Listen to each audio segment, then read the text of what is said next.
32वां अध्याय धूम मार्ग और अचिरादि मार्ग से जाने वालों की गति का और भक्ति योग की उत्कृष्टता का वर्णन। कपिल देव जी कहते हैं, माता जी, जो पुरुष घर में रहकर सकाम भाव से गृहस्थ के धर्मों का पालन करता है और उनके फलस्वरूप अर्थ एवं काम का उपभोग करके फिर उन्हीं का अनुष्ठान करता रहता है, वो तरह तरह की कामनाओं से मोहित रहने के कारण भगवत धर्मों से विमुख हो जाता है और यज्ञों द्वारा श्रद्धापूर्वक देवता तथा पितरों को ही आराधना करता रहता है। उसकी बुद्धि उसी प्रकार की श्रद्धा से युक्त रहती है, देवता और पितर ही उसके उपास्य रहते हैं। अतः वह चंद्रलोक में जाकर उनके साथ सोमपान करता है और फिर पुण्य क्षीण होने पर इसी लोक में लौट जाता है। जिस समय प्रलय काल में शेषशायी भगवान शेष शैया पर शयन करते हैं, उस समय सकाम गृहस्थाश्रमियों को प्राप्त होने वाले ये सब लोक भी लीन हो जाते हैं।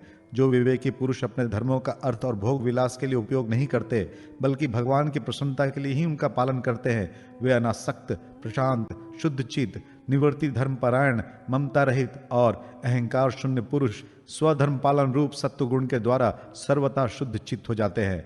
वे अंत में सूर्य मार्ग, अचिर मार्ग या देवयान के द्वारा सर्वव्यापी पूर्ण पुरुष श्री हरि को ही प्राप्त होते हैं, जो कार्य कारण रूप जगत के नियंता, संसार के उपादान कारण और उसकी उत्पत्ति, पालन एवं संहार करने वाले हैं। जो लोग परमात्मा दृष्टि से हिरण्यगर्भ की उपासना करते हैं, वे दो प्रारब्ध में होने वाले ब्रह्मा जी के प्रलय पर्यंत उनके सत्य लोक में ही रहते हैं। जिस समय देवतादि से श्रेष्ठ ब्रह्मा जी अपने द्विप्रार्ध काल के अधिकार को भोग कर पृथ्वी, जल, अग्नि, वायु, आकाश, मन, इंद्रिय, उनके विशेष शब्दादि और अहंकार आदि के सहित संपूर्ण विश्व का संहार करने की इच्छा से त्रिगुणात्मिका प्रकृति के साथ एक रूप होकर निर्विशेष परमात्मा में लीन हो जाते हैं, उस समय प्राण और मन को जीते हुए वे विरक्त योगी गण भी देह त्याग कर उन भगवान ब्रह्मा जी में ही प्रवेश करते हैं और फिर उन्हीं के साथ परमानंद स्वरूप पुराण पुरुष परम ब्रह्म में लीन हो जाते हैं। इससे पहले वे भगवान में लीन नहीं हुए, क्योंकि अब तक उनके अहंकार शेष था। इसलिए माता जी, अब तुम भी अत्यंत भक्ति भाव से उन श्री हरण की ही चरण शरण में जाओ। समस्त प्राणियों का हृदय कमल ही उनका मंदिर है और तुमने भी मुझसे उनका प्रभाव सुन ही लिया है।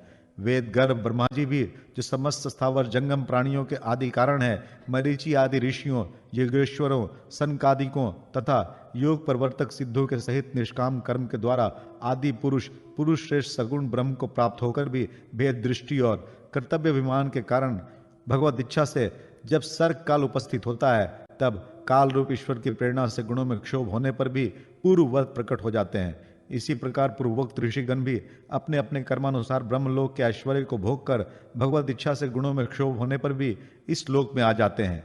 जिनका चित्त इस लोक में आसक्त है और जो कर्मों में श्रद्धा रखते हैं, वे वेद में कहे हुए काम्य और नित्य कर्मों का संगोपांग अनुष्ठान करने में ही लगे रहते हैं। उनकी बुद्धि रजोगुण की अधिकता के कारण कुंठित रहती है, हृदय में कामनाओं का जाल फैला रहता है और इंद्रियां उनके वश में नहीं होती। बस अपने घरों में ही आसक्त होकर वे नित्य प्रति पितरों की पूजा में लगे रहते हैं।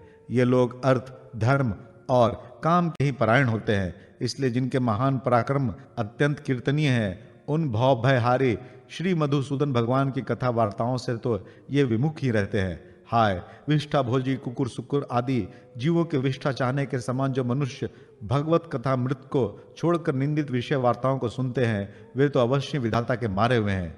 उनका बड़ा ही मंद भाग्य है।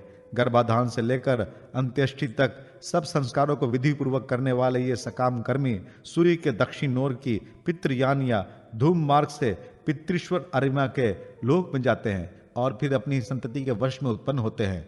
माताजी, पितृलोक के भोग लेने पर जब उनके पुण्य क्षीण हो जाते हैं, तब देवता लोग उन्हें वहां के ऐश्वर्य से च्युत कर देते हैं और फिर उन्हें विवश होकर तुरंत ही श्लोक में गिरना पड़ता है। इसलिए माताजी, जिनके चरण कमल सदा भजने योग्य हैं, उन भगवान का तुम उन्हीं के गुणों का आश्रय लेने वाली भक्ति के द्वारा सब प्रकार से मन, वाणी और शरीर से भजन करो। भगवान वासुदेव के प्रति किया हुआ भक्ति योग तुरंत ही संसार से वैराग्य और ब्रह्म साक्षात रूप ज्ञान की प्राप्ति करा देता है। वस्तुतः सभी विषय भगवत रूप होने के कारण समान है। अतः जब इंद्रियों की वृत्तियों के द्वारा भी भगवत भक्त का चित्त उनमें प्रिय अप्रिय रूप विषमता का अनुभव नहीं करता, सर्वत्र भगवान का ही दर्शन करता है, उसी समय वह संग रहित, सब में समान रूप से स्थित, त्याग और ग्रहण करने योग, दोष और गुणों से रहित, अपनी महिमा में आरूढ़ अपने आत्मा का ब्रह्म रूप में साक्षात्कार करता है। वही ज्ञान स्वरूप है, वही पर ब्रह्म है, वही परमात्मा है, वही ईश्वर है, वही पुरुष है, वही एक भगवान स्वयं जीव, शरीर, विषय इंद्रियों आदि अनेक रूपों में प्रतीत होता है। संपूर्ण संसार में आसक्ति का भाव हो जाना, बस यही योगियों के सब प्रकार के योग साधन का एकमात्र अभीष्ट फल है। ब्रह्म एक है, ज्ञान स्वरूप और निर्गुण है, तो भी वो बाह्य वृत्तियों वाली इंद्रियों के द्वारा भ्रांतिवश शब्द आदि धर्मों वाले विभिन्न पदार्थों के रूप से भास रहा है। जिस प्रकार एक ही पर ब्रह्म महतत्व वैकारिक, राजस और तामस तीन प्रकार का अहंकार, पंच महाभूत एवं 11 इंद्रिय रूप बन गया और फिर वही स्वयं प्रकाश इनके संयोग से जीव कहलाया, उसी प्रकार उस जीव का शरीर रूप ये ब्रह्मांड भी वस्तुतः ब्रह्म ही है, क्योंकि ब्रह्मा से ही इसकी उत्पत्ति हुई है।